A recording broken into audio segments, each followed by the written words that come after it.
ABN की प्रस्तुति और आप देख रहे हैं एक नई जिंदगी।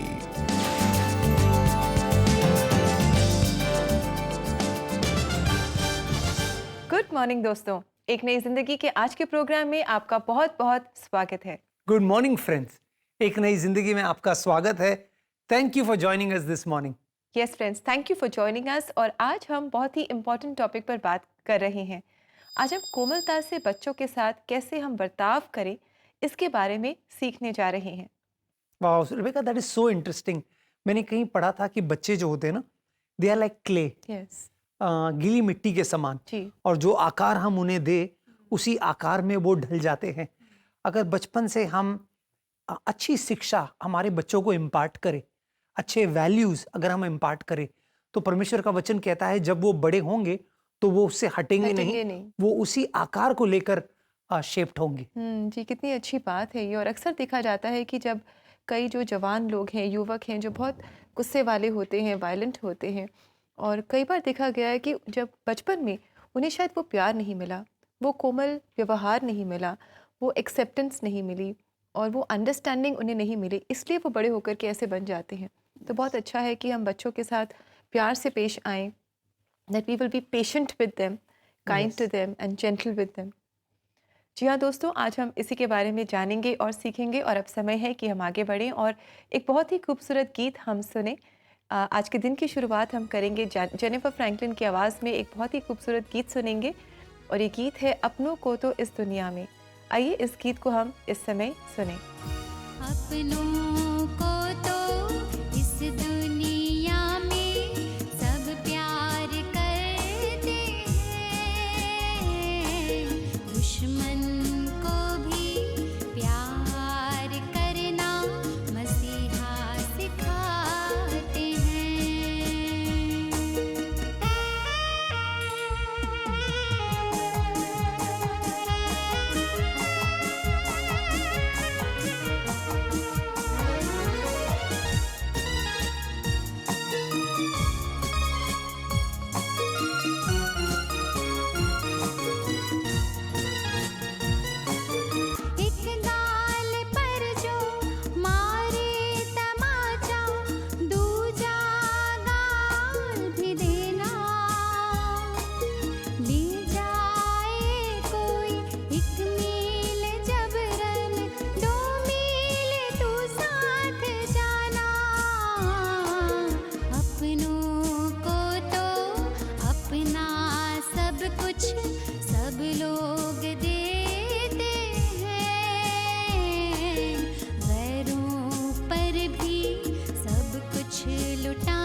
it's always wonderful, friends, to give thanks to the Lord because He is good.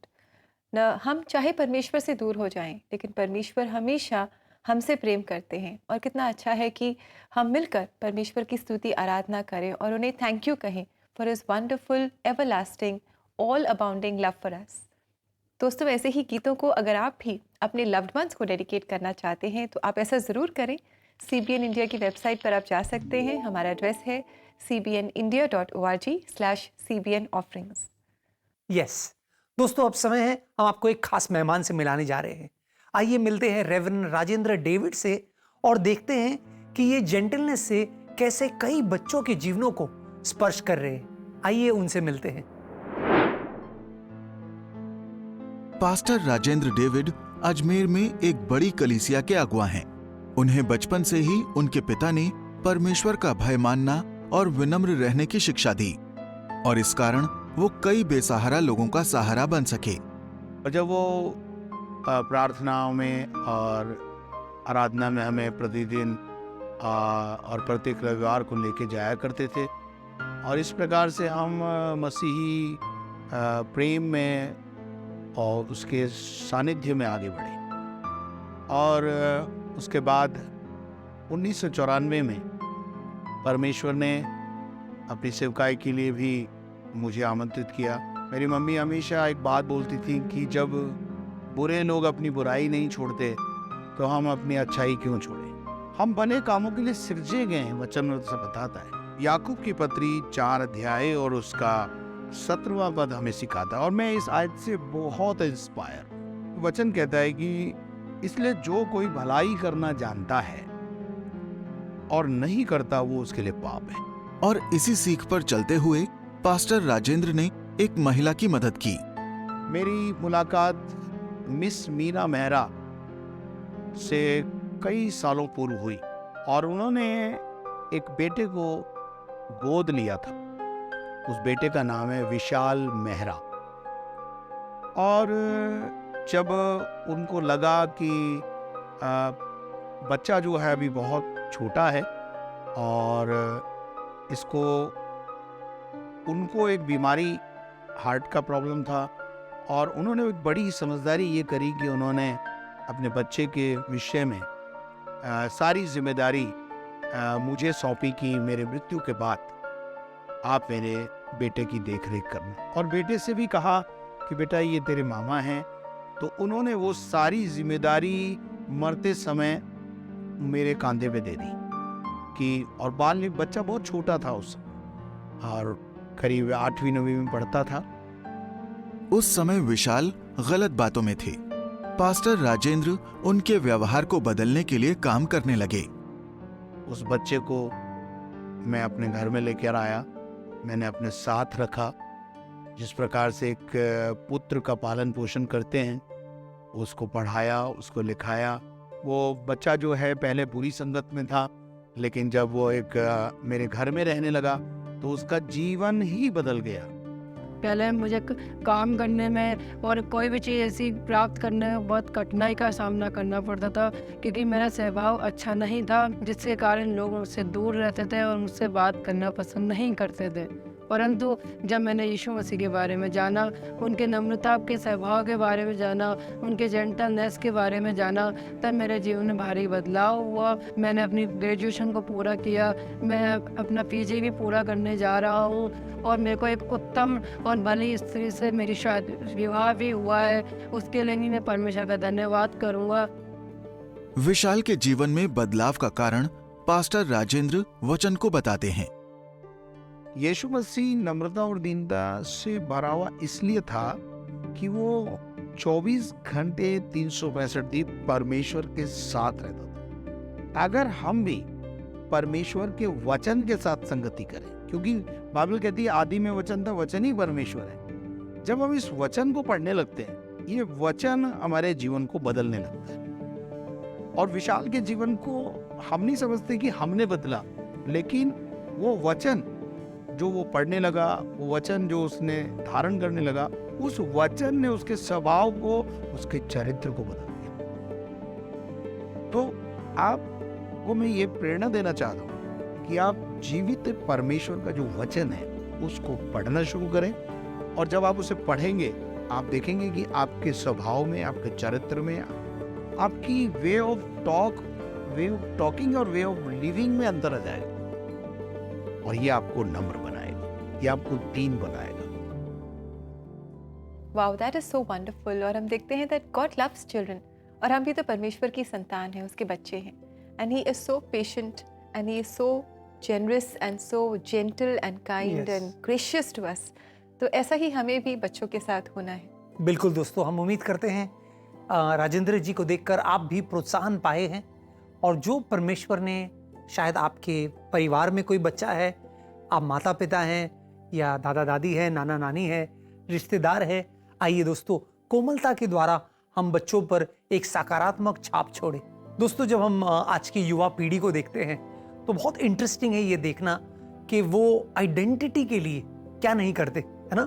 वो चाहते हैं कि सब उन्हें देखे, और इसलिए नया नया हेयर स्टाइल हम देखते हैं मार्केट में है, लोग बालों में रंग लगाते हैं, अलग अलग एक्सेसरीज को पहनते हैं और टैटूज बनाते हैं, पियर्सिंग करते हैं। परसों मैंने किसी को देखा, दोनों पैरों में उसने अलग 2 जूते पहने थे। मुझे लगा शायद उससे गड़बड़ हुई है, लेकिन वो कह रहा था कि ये एक फैशन स्टेटमेंट है। इंटरेस्टिंग ना, हम शायद सोचेंगे भी नहीं ऐसा करना, लेकिन इट इज सो इंटरेस्टिंग कि लोग चाहते हैं कि वो दिखे, भीड़ में उनकी पहचान हो, वो स्टैंड आउट कैरेक्टर करके नजर आए, और इसलिए कई सारे ऐसे हरकत वो करते हैं। दोस्तों, क्या आप जानते हैं कि शास्त्र भी हमें कहता है कि कुछ हमारे में है जो दिखना चाहिए।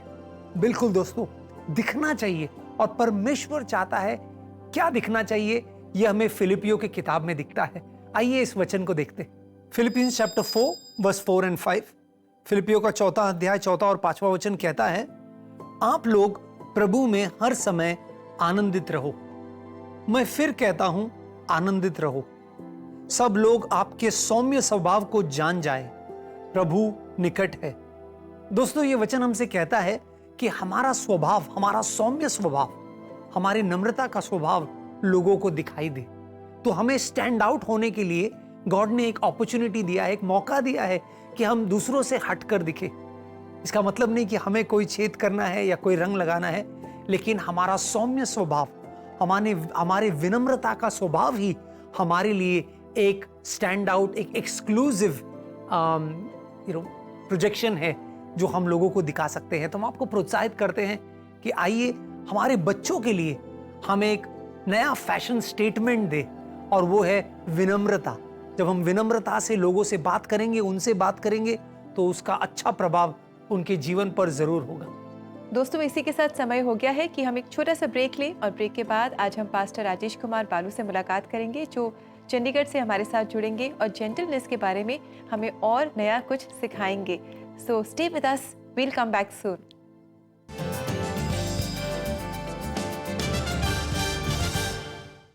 To book your counseling session now, follow these 3 easy steps.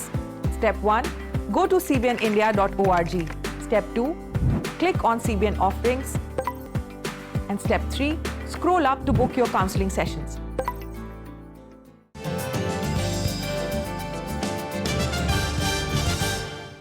Welcome back दोस्तों। आज हम खास गौर कर रहे हैं कि कैसे हमारा जेंटलनेस बच्चों को दिखाई दे। चाहे आप माता पिता है, शायद आप कोई टीचर है, शायद आप कोई इन्फ्लुएंसर है, बच्चे आपको देख रहे हैं और बड़े बारीकी से देख रहे हैं, बड़े करीब से देख रहे हैं। जब आप कोमलता से अपना व्यवहार करेंगे, बातचीत करेंगे, उनके साथ आप पेश आएंगे, तो वही गुण वो अपने में इम्बाइब करेंगे, अपने में डालेंगे। जी बिल्कुल, हमें बच्चों के साथ कोमल व्यवहार करना है। और दोस्तों, आइए इस समय हम मुलाकात करें पास्टर राजेश कुमार बालू के साथ, जो हर सोमवार चंडीगढ़ से हमारे साथ जुड़ते हैं, और इस महीने वो हमें जेंटलनेस के बारे में सिखा रहे हैं परमेश्वर के वचनों से। आज वो हमें बताएंगे 3 ways in which we can know about the gentleness of God। तो आइए हम इस समय पास्टर राजेश से सुने। सबको जय मसीह की। पिछली बार हमने देखा था कि नम्र शब्दों में सामर्थ होती है। आज हम यीशु मसीह के जीवन से 3 ऐसे उदाहरण देखेंगे जिनके द्वारा हम नम्रता के विषय में सीख पाएंगे। तो पहला उदाहरण जब हम यूहन्ना रचित सुसमाचार 8 अध्याय को देखते हैं, जहां एक स्त्री जो व्यभिचार के पाप में पकड़ी जाती है, तो बहुत सारे लोग अपने हाथों में पत्थर लिए उसको मारने की तैयारी में हैं। मगर वे उसे यीशु मसीह के पास लाते हैं और वे कहते हैं कि गुरु, हमने इस स्त्री को व्यभिचार करते हुए पकड़ा है और हमारी व्यवस्था के अनुसार ऐसी स्त्री पर पथराव करके उसे मार डाला जाना चाहिए। पर तुम क्या कहते हो? तब यीशु मसीह ने कहा कि तुम में से पहला पत्थर वो मारे जिसने कभी कोई पाप ना किया हो। प्रभु का वचन बताता है कि इन शब्दों के बाद एक एक करके सब लोग जिनके हाथों में पत्थर थे अपने पत्थर वहीं फेंक कर वहां से चले गए। और यीशु ने पूछा कि किसी ने तुम्हें सजा नहीं दी? तो उस स्त्री ने कहा, नहीं प्रभु, किसी ने मुझे सजा नहीं दी। तब प्रभु ने कहा, जाओ, मैं भी तुम्हें कोई सजा नहीं देता, फिर पाप ना करना। दूसरा उदाहरण हम देखते हैं भजन संहिता 23 में, जहां हम देखते हैं कि लिखा है, यहोवा हमारा चरवाहा है, हमें किसी बात की घटी नहीं होगी। तो प्रभु अपनी नम्रता को, जब वो हमारी आवश्यकताओं को पूरा करता है और वो हमारे शत्रुओं से हमारी रक्षा करता है, इन सारी बातों के द्वारा हम देखते हैं कि किस प्रकार परमेश्वर जो है हमारे लिए एक अच्छा उदाहरण बनता है नम्रता का। और तीसरा उदाहरण हम देखते हैं जब यीशु मसीह क्रूस पर चढ़ाए गए, तो उस समय 2 डाकू यीशु मसीह के दाएं और बाएं चढ़ाए गए। और एक जब कहता है कि प्रभु, जब तुम अपने राज्य में आओ तो मेरी सुधि लेना, तो उस समय यीशु मसीह के कोमल शब्द उसे कहते हैं कि आज मैं तुझे कहता हूं कि तू मेरे साथ स्वर्ग में होगा। और ऐसे ही प्रभु यीशु उन लोगों के बारे में जो उसे क्रूस पर चढ़ा रहे थे, परमेश्वर पिता के सम्मुख बड़ी दीनता, कोमलता भरे शब्दों से प्रभु विनती करता है कि हे पिता, इन्हें क्षमा करना, क्योंकि ये नहीं जानते ये क्या कर रहे हैं। मेरे प्रियो, ये 3 उदाहरण जब हम प्रभु के जीवन से देखते हैं तो हम बहुत कुछ सीख सकते हैं कि हमारी जिंदगी में चाहे परिस्थितियां कैसी भी हों, मगर हम अपने शब्दों के द्वारा उन परिस्थितियों पे विजय पा सकते हैं और बहुत सारे लोगों के लिए आशीष, आनंद, शांति का कारण बन सकते हैं। इस पूरे महीने हमने नम्रता के विषय में बातचीत की और विश्वास करते हैं कि ये वचन आप सबके लिए आशीषमय होगा। परमेश्वर का धन्यवाद करते हैं। सबको जय मसीह की।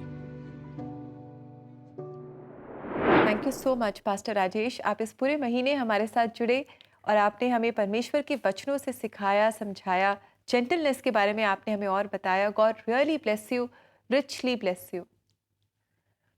दोस्तों, अगर आप ऐसे ही मेडिटेशंस को और सुनना चाहते हैं, उनसे इंकरेजमेंट पाना चाहते हैं, तो आप ऐसा कर सकते हैं। आप CBN इंडिया के YouTube चैनल पर जा सकते हैं और वहाँ पर ऐसे बहुत सारे मेडिटेशंस को हिंदी भाषा में और अन्य भाषाओं में भी सुन सकते हैं। दोस्तों, अगर आपके घर में इस समय बच्चे हैं तो आप उन्हें इकट्ठा कीजिए। परिवार होने के नाते एक हो जाइए, क्योंकि हम पूरे परिवार के लिए प्रार्थना करने वाले हैं कि परमेश्वर आपको कोमलता में बढ़ाएगा और परमेश्वर के आशीष में आप बने रहेंगे। संसार के लिए एक मिसाल होंगे परिवार होने के नाते। आइए मिलकर प्रार्थना करते हैं। स्वर्गीय पिता, हम धन्यवाद देते हैं बच्चों के लिए।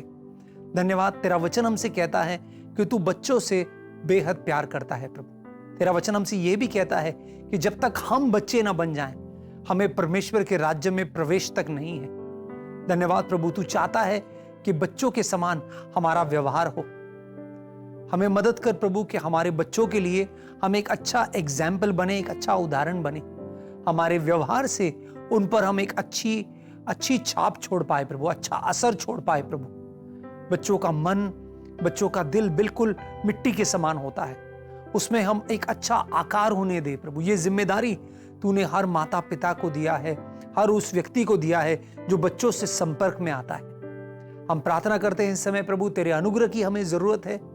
हमें कोमलता में बढ़ा, हमें विनम्रता में बढ़ा प्रभु, कि हर परिस्थिति में जैसे बच्चे हमें देख रहे हैं, हम उनके लिए एक अच्छा उदाहरण बन सके। ये प्रार्थना हम यीशु मसीह के नाम में करते हैं। आमीन, आमीन, आमीन। दोस्तों, याद रखें, बच्चे सबसे स्मार्ट ऑब्जर्वर्स है। वो हर पल आपको देख रहे हैं, आपके पास मौका है कि आप उनके लिए शाइन हो, आप एक अच्छा उदाहरण उनके लिए बने। जी, और जैसे राहुल ने प्रार्थना की कि हमें परमेश्वर का अनुग्रह चाहिए और इसी के साथ हम एक अच्छा उदाहरण अपने बच्चों के सामने बन सकते हैं। दोस्तों, आइए इस समय हम देखें कि आज परमेश्वर का वचन हमें इस विषय के बारे में क्या बता रहा है।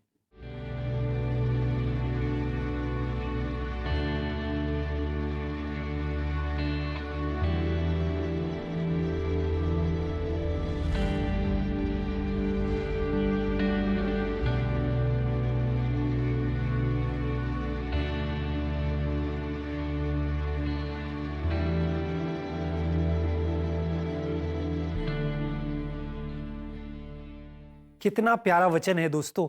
ये वचन कहता है कि पौलुस अपने कलीसिया के लोगों के साथ ऐसे बर्ताव कर रहा था जैसे एक माँ अपने शिशु के साथ करती है, बड़े विनम्रता के साथ, बड़े कोमलता के साथ। और ऐसे ही हमें हमारे बच्चों के साथ करना है, चाहे जो भी उनकी उम्र है, शायद वो टीनेजर्स है, शायद वो यूथ है, शायद वो नन्हे बच्चे हैं। आइए एक संकल्प करें कि अपने बच्चों के साथ हम विनम्रता से पेश आए। जी, और ऐसा करने के लिए परमेश्वर का वचन हमें इंकरेज करता है। दोस्तों, आइए इस समय हम ले एक छोटा सा ब्रेक और ब्रेक के बाद हम आपको सीबीएन फाउंडेशन के कार्यों में हिस्सा लेने का, उनके सहभागी बनने का मौका देंगे। सो stay with us, will come back सून।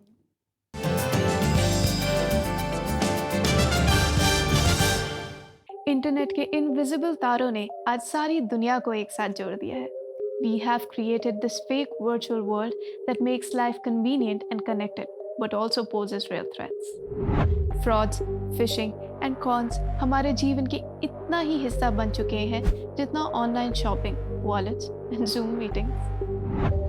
साथियों, remember, safety comes first in cyberspace, and protecting our children in cyberspace, ये तो priority है. The internet can be a wonderful place to learn, shop, play games and talk to friends. Unfortunately, there are also predators, identity thieves and others online who may try to harm a child. In order to be safe online, it's important for children to be aware of this danger.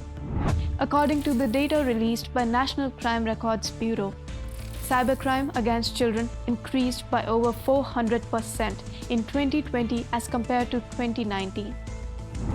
Through awareness, we want to equip our children to live in cyberspace safely and ready to combat all the predators जो उन पर झपटने के लिए तैयार बैठे हैं. Cybersecurity refers to the space and desirable practices in online environments, which include being responsible when using online information and outlets. So be ready to eliminate the real threat of the fake world through weapons of awareness and alertness.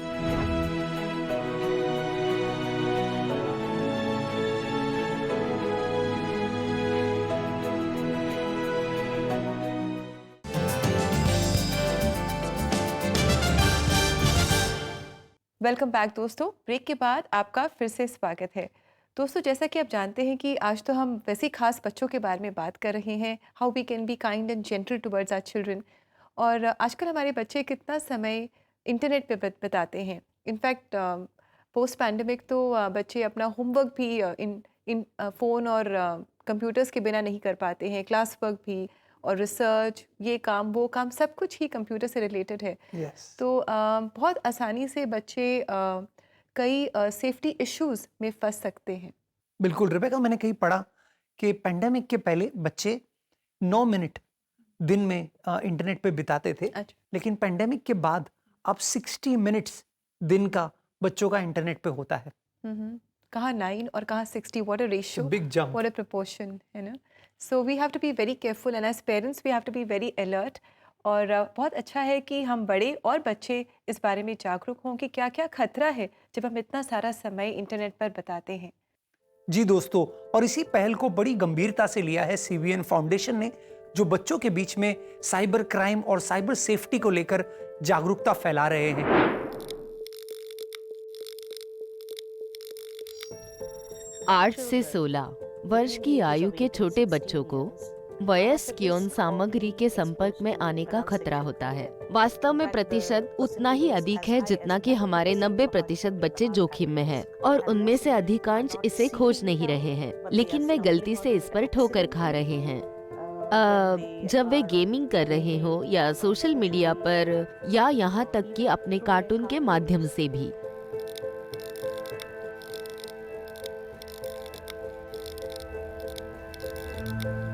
माता पिता के रूप में हमें जागरूक होने की जरूरत है और जो कुछ वे देखने जा रहे हैं उसके लिए उन्हें तैयार करने के लिए हम जो कुछ भी कर सकते हैं और सीमाएं और जांच भी निर्धारित करें ताकि वे अनावृत ना हो।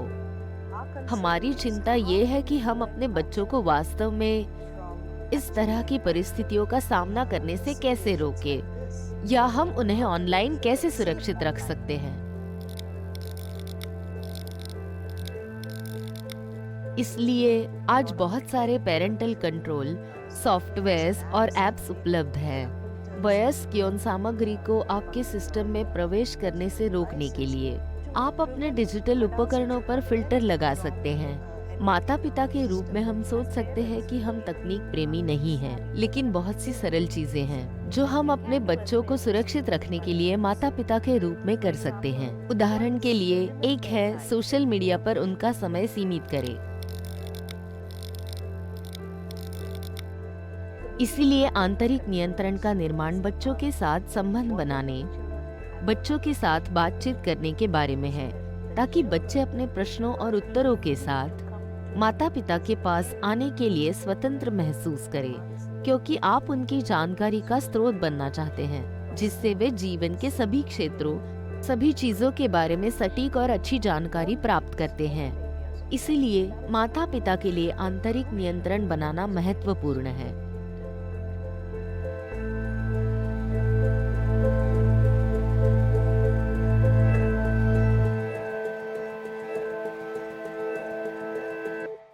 दैट्स वंडरफुल, बिकॉज हमने जाना है कि इतना सारा समय हमारे बच्चे इंटरनेट पर बिताते हैं। So it's so important for them to know about the possible hazards and threats that they face when they use the internet.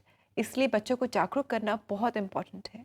Yes दोस्तों, और अगर आप इस काम में योगदान देना चाहते हैं, इस नेक कार्य को और लोगों तक पहुंचाना चाहते हैं कि और बच्चे साइबर सेफ्टी के विषय में जानें, तो आप भी इस काम में अपना सहयोग दे सकते हैं। जी हाँ दोस्तों, आप ऐसा ज़रूर करें और ऐसा करने के लिए आप CBN फाउंडेशन की वेबसाइट को विज़िट करें।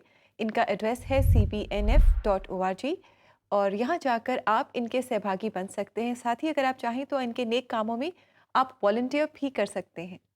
यस दोस्तों, ऐसा ज़रूर करें और आप कई युवाओं को प्रोटेक्ट कर सकते हैं और योगदान के द्वारा उनको अवेयर कर सकते हैं साइबर क्राइम के विषय में। और दोस्तों, इसी के साथ हम लेंगे आपसे इजाज़त और कल हम हाजिर होंगे हमारी मंथ लॉन्ग सीरीज़ जेंटलनेस को हम कल कंक्लूड करेंगे। कल महीने का आखिरी दिन है, so we will come to with the concluding episode और कल भी हम जेंटलनेस के बारे में कुछ नया सीखेंगे। So until then, have a lovely blessed day. God bless you. God bless you friends.